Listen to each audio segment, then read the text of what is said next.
Hi there, and welcome to the Weekend Box Office Report. Today's report is for the week of... I'm Daniel K.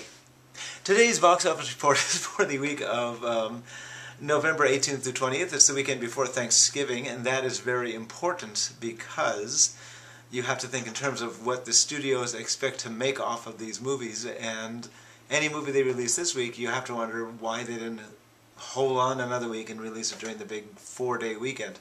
Because I can tell you, I ran movie theaters for a while, and that is a big, big weekend. Ugh, oh, Lord, I hated that one. Ugh. Anyway, 3 movies, and actually, the weekend before Thanksgiving, here's the thing. It can be very, very big. In fact, they usually do release a movie that they want to make money on, but they want to keep it away from the other competition, because they think it might be not crushed, but dampened by more competition. And the one this year was Twilight, the Twilight Saga, or Breaking Dawn, Part 1.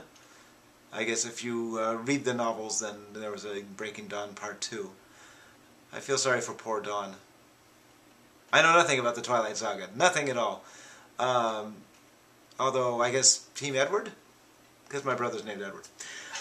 Anyway, Twilight Saga, Breaking Dawn, Part 1, made $138 million, which is big. Lots and lots of teenagers coming out for that. You can expect next weekend it's going to drop a lot. Maybe not so much.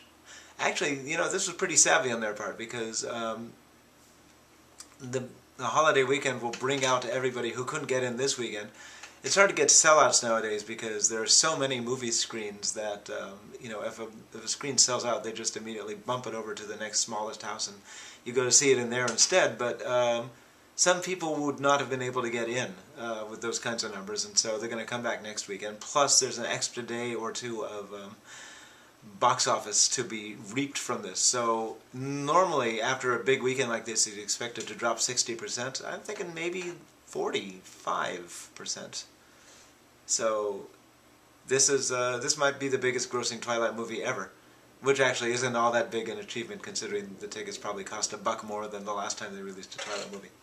Number 2 on the chart, also not bad, although nothing like the first one. Happy Feet 2, the sequel to Happy Feet, made $18 million. No, excuse me, $21 million, and that's healthy.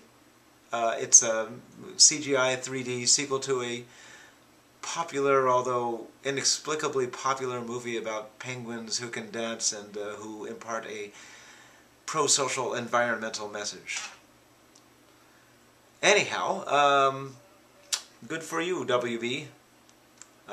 They're kind of the also-rans in the digital releasing business. Happy Feet is like their big digital franchise picture. I didn't even know WB was responsible. I thought it was Fox. Anyway, the rest of the chart is all holdovers from the previous weeks, up until number 10, The Descendants. Who knows? I know nothing about it. Fox Searchlight, 1.2 million. That's for Fox Searchlight, after all. You know, their movies cost nothing. In fact, they don't even release a budget number for that one. Which, you know, would you? I wouldn't. Okay, so we're going to, wow, J. Edgar, 6 million. Well, sorry, J. Edgar. I was hoping it was Harry Shearer's J. Edgar. Harry Shearer wrote a musical version with Tom Leopold of the J. Edgar Hoover story for the radio, and it was very funny. Good songs, too, and I think that's what maybe this film version needed. Good songs. All right, we're going to move all the way down now to the last thing on the chart, the thing that made the least recorded money at box offices this week, The Future. It's a movie called The Future. It's been on the chart for 17 weeks, and it's down 93% from the previous week. It made $25. That's probably 2 tickets. Possibly 3. I don't know what they're charging at that one theater. But maybe it's time to think about changing that title. Alright, thank you very much for watching. See you again next week. Probably a day later, because, you know, big, massive holiday weekend, and they always delay numbers after those. Bye for now.